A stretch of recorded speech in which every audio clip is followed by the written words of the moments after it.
They said that he was really arrogant, but also was not very intelligent at all. A writer discovers his friend from the bar, who's been venting about his annoying teaching assistant, was supervising now convicted quadruple murderer Bryan Kohberger. I go through what Professor John Snyder has said about his time working with Kohberger with his friends Brad and Alexis Pearce.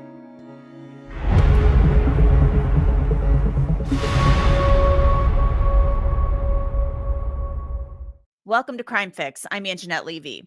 When Bryan Kohberger made the move to Pullman, Washington from Pennsylvania in 2022 to get his PhD in criminology, he was only able to do this because he was receiving funding through Washington State University. Kohberger got that funding in part because he was working as a teaching assistant for a professor in the department. That professor was John Snyder, a veteran defense attorney who started teaching at WSU's criminology department years and years ago. We now know that BK's time at WSU caused some chaos in the criminology department. It was during this time that BK murdered Maddie Mogen, Kaylee Gonsalves, Ethan Chapin, and Xana Kernodle at the house on King Road in Moscow. There were complaints that Kohberger was sexually harassing female students at WSU, and there were also complaints that he was grading female students more harshly than male students, and that one professor actually feared he was stalking women and that he might one day become a predator. All of this comes from Idaho State Police reports documenting interviews with professors and students. And John Snyder, he also spoke to Idaho State Police detectives. Snyder told detectives he hadn't noticed bias in Kohberger's grading and that one student had complained about this. Snyder also told the detectives he didn't know if Kohberger was trying to curry favor with him or actually trying to control his time when he would show up at the end of the day on Fridays and talk about absolute nonsense. Snyder told the detectives this happened repeatedly on Fridays and that he also had trouble getting Kohberger to complete his TA assignments. Snyder's name is redacted from these reports, but it's clear that it's him. He also told the detectives that he had a fleeting thought after the King Road homicides that Kohberger could have committed the crimes, but that was it. Snyder also told detectives that he believed that Kohberger stared at people to display dominance and that one female student had complained about this. Snyder hasn't spoken publicly about Bryan Kohberger until now. He granted an interview to a friend of his from the local bar, the Palouse Caboose. It was published in the New York Post.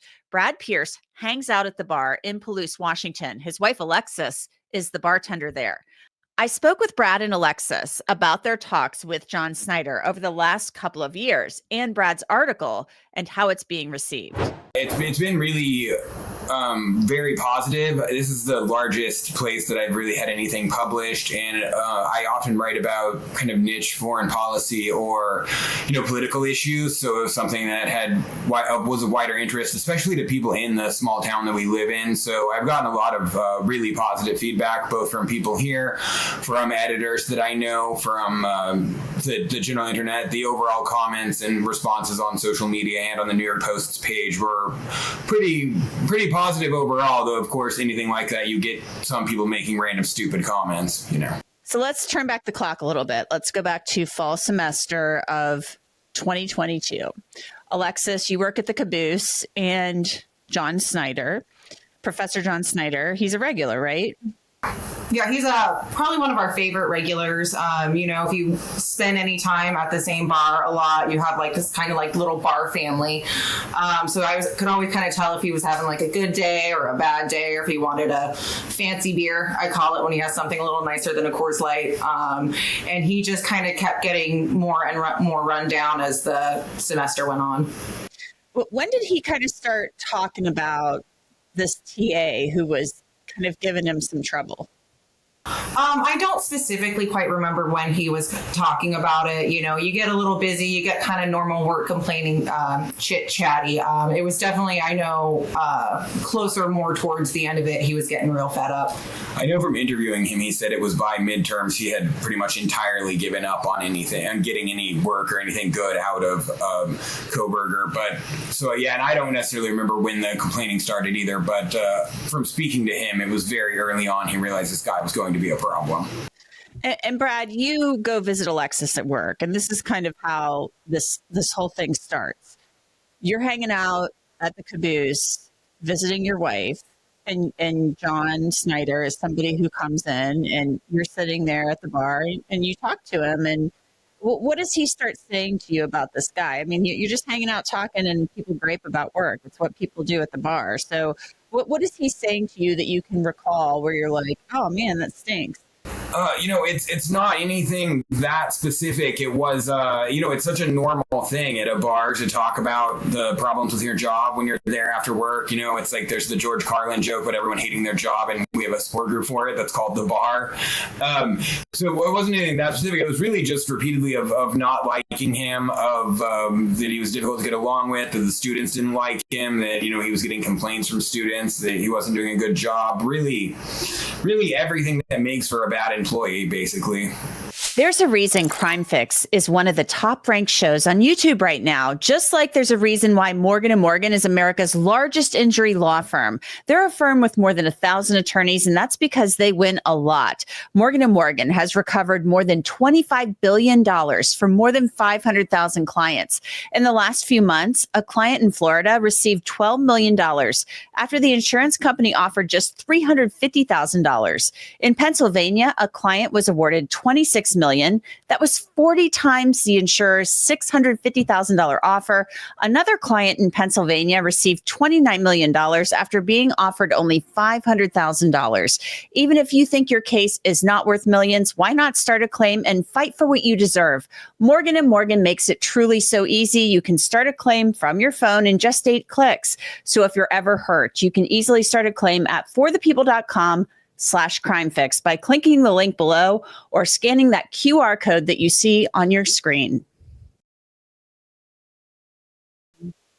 And is this anything that you had ever kind of really heard him complain about before? I mean, everybody has gripes about their job. There are little things that bother you, but we're learning a lot of detailed information now that these police reports have come out, that after the murders and when they figure out that Bryan Kohberger is the suspect, they go to WSU and they interview these students and the faculty. And my God, this guy was like accused of sexual harassment. There were a massive number of complaints. I mean, he was causing big time problems in that department. Yeah, according to John, a lot of those people that keep talking to the media didn't really know him or weren't in the class for these things and are kind of just people that want attention. So it's kind of hard to say what the credibility of that is. Though, of course, he wasn't monitoring every interaction the guy had either. But at least a few of the most prominent people, I don't have any names on mine, I probably shouldn't say them if I did, but he said he knows weren't there for the various situations that they're describing, so at best heard them secondhand. But regardless, he made a bad impression on basically everyone he met. That is universally agreed on. Let's fast forward to late December. It would have been the very end of December, early January 2023. When does John Snyder come in and drop this bomb on you guys that Bryan Kohberger is the TA that's been causing him these headaches all semester long? At the bar I work at, we typically will close at least for holidays a little bit. And I think that year we had happened to decide to close between Christmas and New Year's. And I think he was arrested at the 26th. On the 30th. On the 30th. Okay. So yeah, we happened to be kind of at a lull there. So it was the first day that the bar had reopened again. And yeah, that's when he walked in, and I can always tell when he's having a bad day, and he looked probably the worst I've ever seen him. And he just kind of stared at me, and there was a newspaper sitting on the bar, and he just kind of picked it up, and I was like, it was him. Because yeah, I had put it together already, and I think that has to be John's guy, John's TA. So Brad, you had put it all together based on what you had heard in the news that has to be John's TA. Yeah, I mean, I kind of just, I assumed it had to be just once they said that. I mean, it took me a little while, but yeah, it was my assumption, and then it turned out to be true. So what does he say to you guys when he comes in the bar and he holds up the newspaper? I mean, what does he start saying, if anything, to you about, oh my God, like this mass murderer, quadruple murderer is my TA? Like, what does he talk about? What does he say? He was mostly horrified the first probably couple of weeks or so. He took a long time to kind of process it. I mean, obviously for a variety of reasons. And he seemed to carry some kind of level of guilt, I think, just by even knowing him and being associated with him. And it was really hard on him. He went to talk to the police like immediately, just with any help that he, might be able to have. He did try to keep comments to a minimum, because being an attorney, he knows what he should and shouldn't say with an ongoing investigation. So we kind of just tried to cheer him up a little and just kind of be there for him. Brad, what was your interaction like as far as that goes? Yeah, it was pretty clear he didn't want to talk about it, but it was mostly just him saying that he was an the whole time, and then they put the gag order on it really fast, which I later learned that he wasn't actually under until the very end, because he hadn't been called as a witness until like 2 months before the plea deal was made. But regardless, he was clearly playing it close to the chest, so I really didn't prod it until the plea deal, when I started convincing him to let me do an interview. So John Snyder, 2 months before the plea deal was announced, he was made aware by prosecutors, I assume, that he was probably subpoenaed, and he was told, we're going to need you to testify potentially. Actually, the defense subpoenaed him, and he says he assumes as a sentencing witness, and they don't really have to tell you why, but yeah, it was the defense that subpoenaed him. Interesting. That's interesting to me, because John Snyder, according to everything I've read in the police reports, did not have a positive interaction, a positive experience with Bryan Kohberger. Yeah, he also, I don't know, had no reason to believe he was violent until this happened and whatever else. He also has a low opinion of Bryan's ability to remain safe and alive in prison. I really don't know. He said overall he conducted about 10 hours of interviews over this, which, like, as an attorney, says it's not really that much for this large of a case, between the police and both sides of it. So for one reason or another, it's the defense that decided to subpoena him, even though he didn't know anything. What was John's reaction to Bryan Kohberger actually pleading guilty? He was relieved. I mean, we're in an area where, there's a lot of firing squad jokes.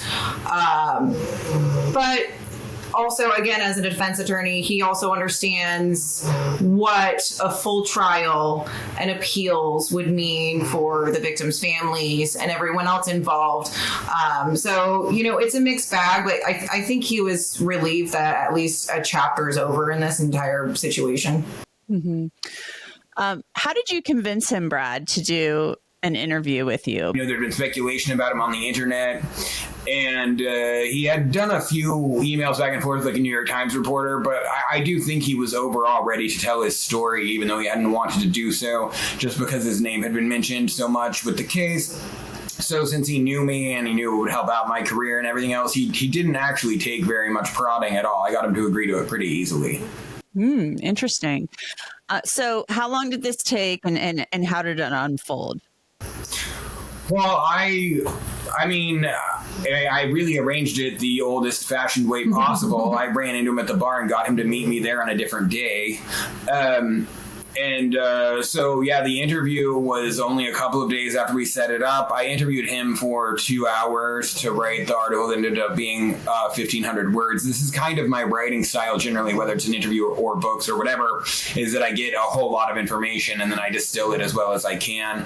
And then from there, it was a few weeks to get it published. It actually turned out my editor was on medical leave shortly after I got this done. But regardless, then we got it out really fast once she was back and ready to work, because she was very excited about the piece. I'm sure. So talk to me about what exactly it was that John Snyder felt made Bryan Kohberger fit the words he used to describe him. He said that he was really arrogant, but also was not very intelligent at all. you do see other professors making statements like about how, like the one said, he's so smart, we'll have to give him a PhD in 4 years if he stays here, which is nonsense because he had already been kicked out of the TA program by the time he was arrested,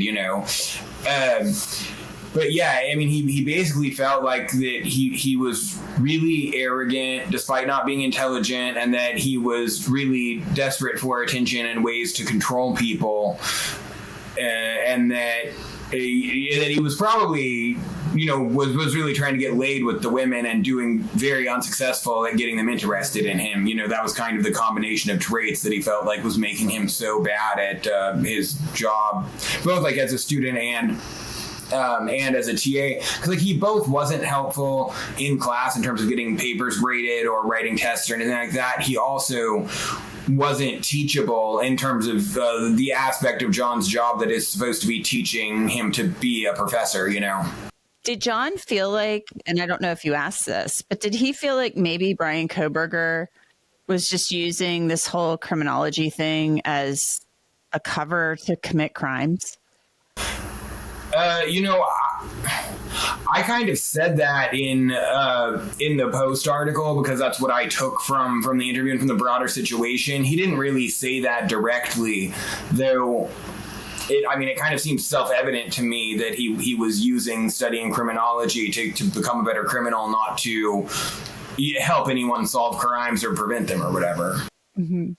Because I'm just wondering if he felt that way because. And I'm saying because he became obsessed with serial killers and all these things. So it's not, he's obsessed with it because that's what he wants to be. So it's just this whole, I want to be a professor. It's just all bogus. I did kind of ask about that, if he had ever been in a situation before where he thought like a student was too interested in serial killers in such a way that it would make him think that it was something that they wanted to do, not something they wanted to understand for the common good or whatever.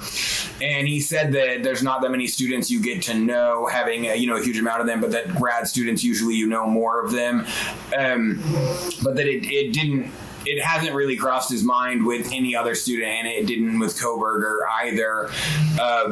He primarily just thought that he had an exaggerated opinion of himself. John Snyder was a defense attorney before he was a professor. So he's dealt with criminals his whole career. Did he feel like at all that he saw anything in Kohberger kind of in hindsight that made him feel like this guy, he's not studying criminology. He's somebody who has criminal thinking. He is a criminal. Yeah, well, he didn't see him in class that much, and he saw him the most when Kohberger was, just bothering him after work and stuff like that.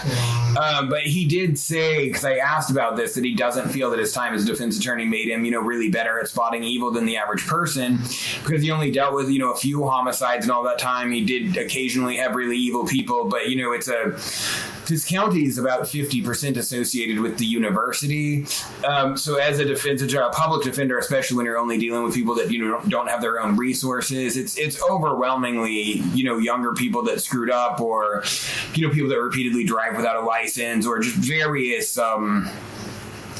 kind of mistakes or crimes of immaturity or poverty, as opposed to people that are really career criminals or inherently violent or anything else. So he just said that nothing about that career really prepared him for, picking out someone being extraordinarily evil. Right.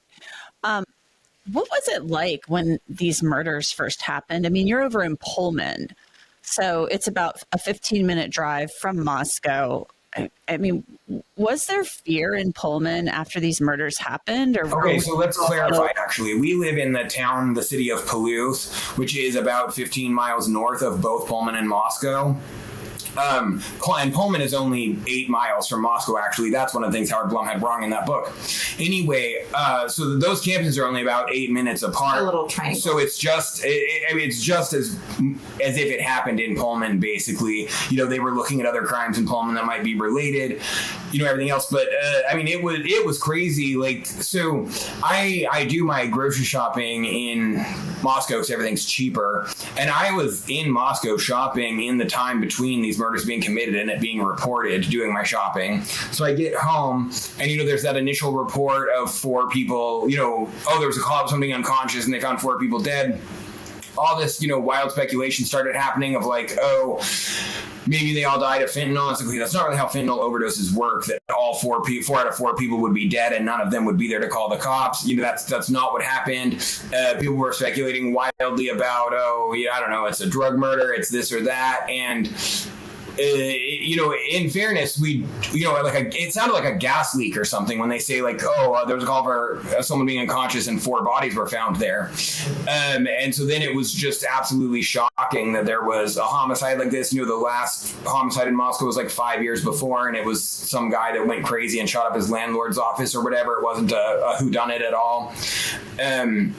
So yeah, there was a lot of fear. Like, we started locking our doors in a town where no one ever does that. Everyone did, like sleeping with guns next to your bed, which, to be fair, in North Idaho is not that unusual.